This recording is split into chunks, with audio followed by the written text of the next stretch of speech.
Welcome back to Choice Academy. So இன்னைக்கு நம்ம part 4 நம்ம பார்க்க போகிறோம். சிம்பிள் இன்ட்ரெஸ்ட் இதில் பார்ட் 4 நம்ம பார்க்க போகிறோம். இந்த பார்ட் 4ல் எந்த மாதிரி கான்செப்ட் இருக்கும் அப்படின்னு பார்த்தோம்னா, தனி வட்டி. இப்போ குறிப்பிட்ட அந்த வட்டி வீதம் அப்படிங்கிறது ஒரு குறிப்பிட்ட ஆண்டுகளில் இவ்வளோ அமௌண்ட்டாக மாறி நம்மளுக்கு கிடச்சிருக்கும். பட் அவங்க கேட்குற கொஸ்டின் என்ன அப்படின்னா, இன்கேஸ் அந்த ரேட் ஆஃப் இன்ட்ரெஸ்ட் அந்த வட்டி வீதம் வந்து ஒரு 2% அதிகரிச்சிருந்தது அப்படின்னா மொத்த அமௌண்ட் எவ்வளோ கிடச்சிருக்கும்.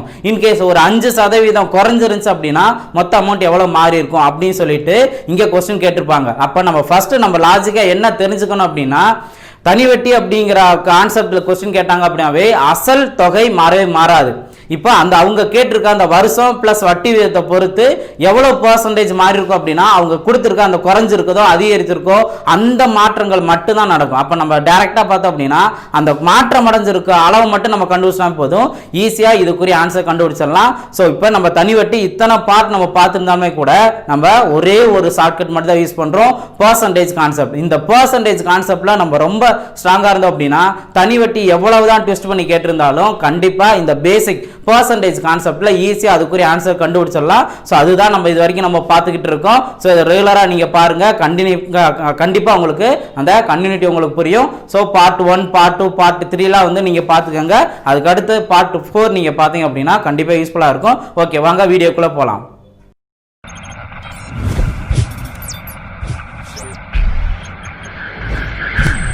ஸோ பார்ட் 4ல் நான் ஏற்கனவே இன்ட்ரோவில் நான் சொல்லியிருக்கேன் என்ன அப்படின்னா, ஒரு குறிப்பிட்ட வட்டி வீதம் குறிப்பிட்ட ஆண்டில் இவ்வளோ அமௌண்ட்டாக கிடச்சிருக்கு அப்படின்னு சொல்லியிருப்பாங்க. அடுத்து அவங்க சின்ன சேஞ்சஸ் கொடுக்குறாங்க. வட்டி வீதத்தில் இவ்வளோ பெர்சன்டேஜ் இன்க்ரீஸ் ஆயிருந்தா என்ன, இல்லை டிக்ரீஸ் ஆயிருந்தா என்ன மாற்றங்கள் இருக்கும் அப்படிங்கிறதான் நம்ம இன்ட்ரோவில் பார்த்துருந்தோம். ஸோ அதே மாதிரி தான். ஸோ இதில் உள்ள ஃபர்ஸ்ட் கொஸ்டின் பாருங்கள்.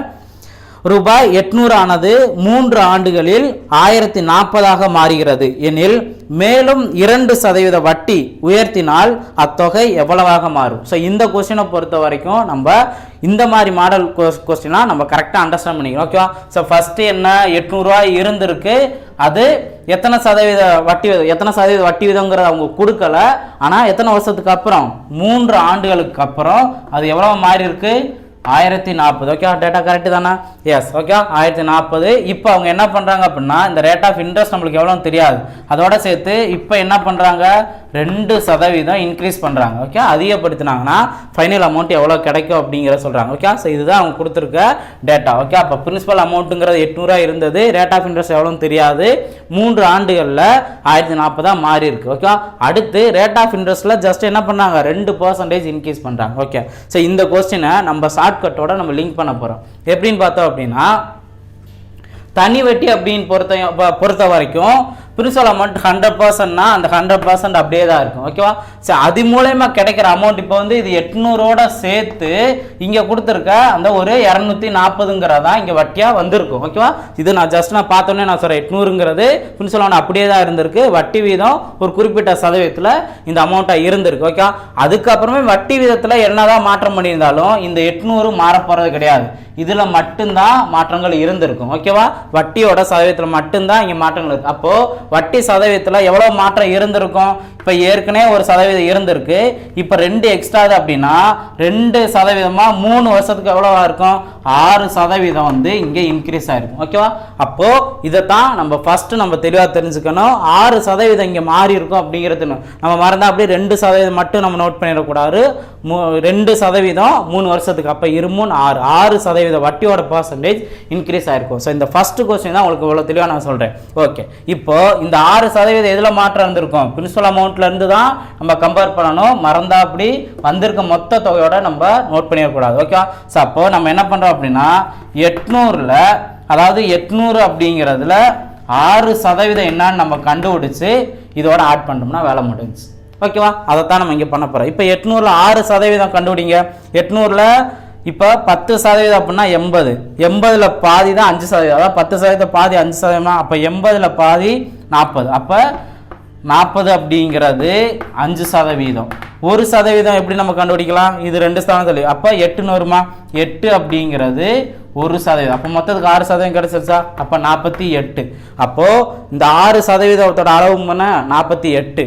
இப்போ நம்ம என்ன பண்ண போறோம், 1040ஓட இந்த 48 ரூபா மட்டும் உயர்ந்திருக்கா, 2% வட்டி விதம் உயர்ந்திருக்கு. ஓகே, ஸோ அப்போ என்ன பண்ணுறோம், 1088 இதுதான் மாற்றம் வந்திருக்க அமௌண்ட். ஓகே, இதுதான் புரிஞ்சுக்கணும், நம்ம தெளிவாக புரிஞ்சுக்கணும். இப்போ ஃபஸ்ட்டு கொஸ்டினால தான் உங்களுக்கு இவ்வளோ தெளிவாக நான் சொல்கிறேன். என்ன கான்செப்டில் எடுத்துக்கணும், எங்கே நம்ம கரெக்டாக நம்ம நோட் பண்ணி என்ன மாற்றங்கள் வந்திருக்கோம் அப்படிங்கிறத நீங்கள் புரிஞ்சுக்கணும். ஓகே, அப்போ 1088 இது ஆப்ஷனில் இருக்கா?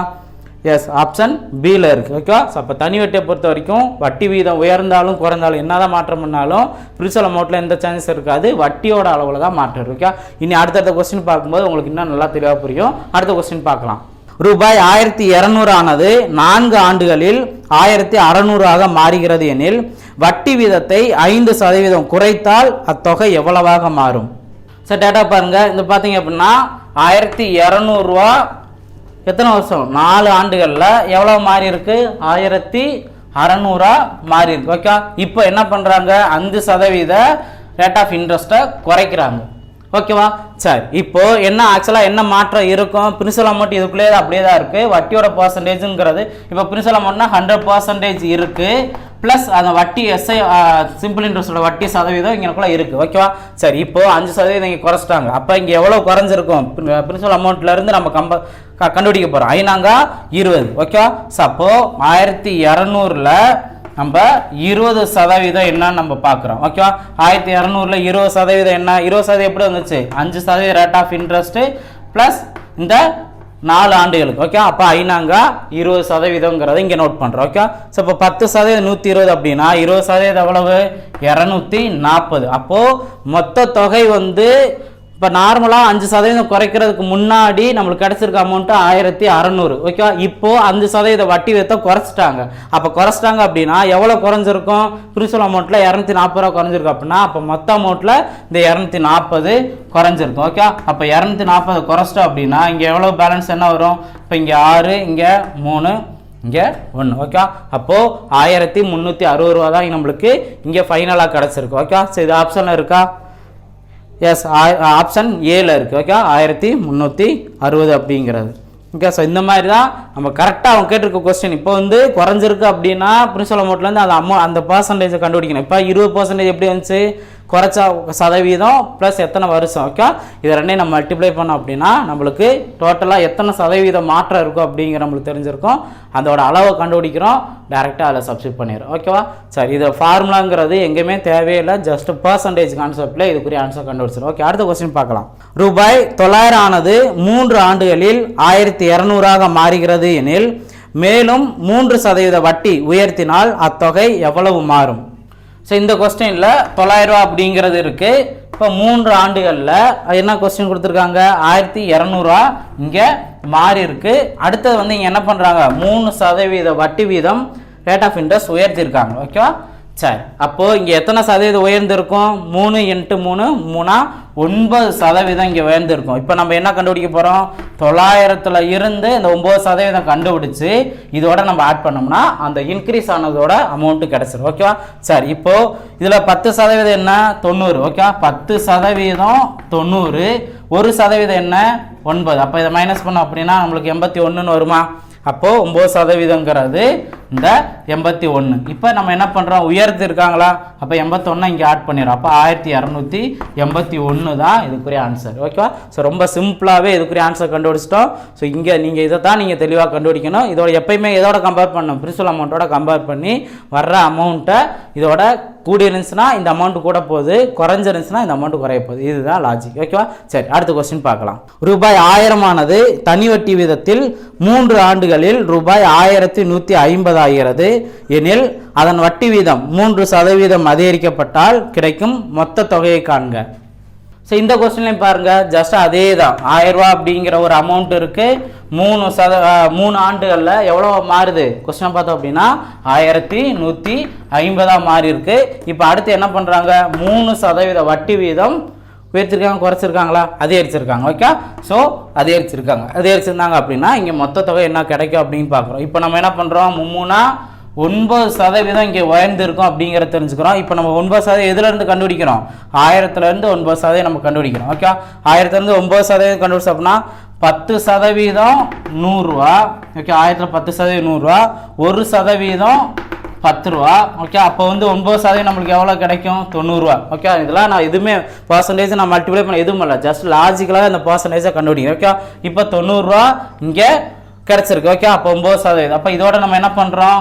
90 ரூபா நம்ம ஆட் பண்ணுறோம். அப்போ 1240 ரூபா இருக்கும். ஓகே, 1240 ரூபா தான் கிடைக்கக்கூடிய மொத்த தொகை அப்படிங்கிறது தெரிஞ்சுக்கோ. ஓகே, அதில் ரொம்ப ரிஸ்க்குங்கிறதே இல்லை. கொஸ்டின் எப்படி மாற்றி கேட்டாலும் நம்ம பர்சன்டேஜ் ஷார்ட்கட்டில் ஈஸியாக அதுக்குரிய ஆன்சர் கண்டுபிடிச்சிடலாம். சரி, ஓகே சார், அடுத்த லாஸ்ட் கொஸ்டின் நம்ம பார்க்கலாம். ரூபாய் 800 ஆனது தனி வட்டியில் 3 வருடத்தில் ரூபாய் 920 ஆகிறது. வருட வட்டி 3% உயர்த்தப்பட்டால் அதே காலத்தில் கிடைக்கும் தொகை எவ்வளவு? ஸோ இந்த கொஸ்டின் இதே மாதிரி இந்த கொஸ்டின் பார்த்தோம்னா டிஎன்பிசி ஓல்டு கொஸ்டின் 2019 கேட்டிருக்காங்க. ஸோ அதான் இங்கே பார்க்குறோம். ஸோ அப்போ இந்த மாதிரி மாடல் கேட்குறாங்க அப்படின்னா நம்ம ஈஸியாக அதுக்குரிய ஆன்சர் கண்டுபிடிச்சிடலாம். ஓகே சார், இதுக்குரிய ஆன்சர் பார்ப்போம். ஃபஸ்ட்டு 800ங்கிற அமௌண்ட்டு எத்தனை ஆண்டுகளில்? 3 ஆண்டுகளா? எஸ், 3 ஆண்டுகளில் எவ்வளோ மாறுது? 920 மாறுது. அடுத்து அவங்க என்ன பண்ணுறாங்க? 3% அதிகப்படுத்துகிறாங்க.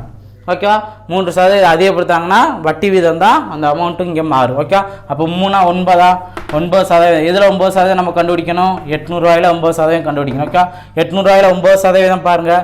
800 ரூபாயில் 10% 80. ஓகே, 1% 8. ஓகேவா, சரி, அப்போ இங்கே 9% பார்த்தோம் அப்படின்னா 72. அப்போ இங்கே 72 நம்ம ஆட் பண்ணணும். ஏன்னா உயர்ந்திருக்கு தானே, ஆட் பண்ணிடணும். ஆட் பண்ணால் நம்மளுக்கு என்ன வரும்? 992. ஸோ இதுதான் அந்த மாற்றம் அடைஞ்சிருக்க அமௌண்ட். ஓகேவா, மொத்த தொகை. ஸோ அப்போ இது ஆன்சரில் இருக்கா?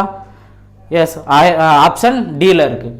ஓகேவா, ஸோ இதுதான் இங்கே கொடுத்துருக்கு. அப்போ சதவீதம் மட்டும் அவங்க மாறி வட்டி வீதம் அந்த ரேட் ஆஃப் இன்ட்ரெஸ்ட் மட்டும் மாற்றிருக்காங்க அப்படின்னா இந்த மாதிரி கான்செப்டில் ஈஸியாக இதுக்குரிய ஆன்சர் கண்டுபிடிச்சிடலாம். நீங்கள் பார்ட் 1 எடுத்துக்கலாம், பார்ட் 2 எடுத்துக்கலாம், பார்ட் 3 எடுத்துக்கலாம், பார்ட் 4 எடுத்துக்கலாம். இங்கே நான் ஃபார்முலாங்கிறத யூஸ் பண்ணியிருக்கவே மாட்டேன். ஜஸ்ட் பர்சன்டேஜ் அப்படிங்கிற கான்செப்ட்லேயே ஈஸியாக அதுக்குரிய ஆன்சர் கண்டுபிடிச்சிருக்கோம். ஸோ இதுக்கப்புறம் டிஸ்கிரிப்ஷன்லேயே உங்களுக்கு பார்ட் 1, பார்ட் 2, பார்ட் 3 எல்லா லிங்க்கும் கொடுத்துருப்போம். நீங்கள் அதை பாருங்கள், நல்லா ரெகுலராக பார்த்து நீங்கள் ப்ராக்டிஸ் பண்ணுங்கள். ஓகே, ஒரே இந்த கொடுத்துருக்காங்கன்னா இது மட்டும் இல்லை, இதோட சேர்த்து நம்ம சாய்ஸ் மேத்ஸ் புக்கில் வந்து டிஎன்பிசி ஓல்டு கொஸ்டினாக இருக்கட்டும், எக்ஸசைஸாக இருக்கட்டும், இதெல்லாம் கொடுத்துருக்கோம். அப்படின்னா இந்த மாதிரி மாடல் எங்கே வருது அப்படிங்கிற பார்த்து நீங்கள் ஒர்க் அவுட் பண்ணணும். ஒர்க் அவுட் பண்ணி ப்ராக்டிஸ் பண்ணி பார்த்தீங்க அப்படின்னா கண்டிப்பாக காம்படிட்டிவ் எக்ஸாம்ஸில் இந்த மாதிரி கொஸ்டின் கேட்டாங்க அப்படின்னா டைம் வேஸ்ட் பண்ணாமல் பார்த்த உடனே உங்களால் ஆன்சர் கண்டுபிடிக்க முடியும். ஸோ அந்த மாதிரி இதுதான் இங்கே கான்செப்டாக இருக்குது. ஸோ இதுக்கு அடுத்தடுத்த வீடியோவில் நம்ம மீட் பண்ணலாம். தேங்க்யூ.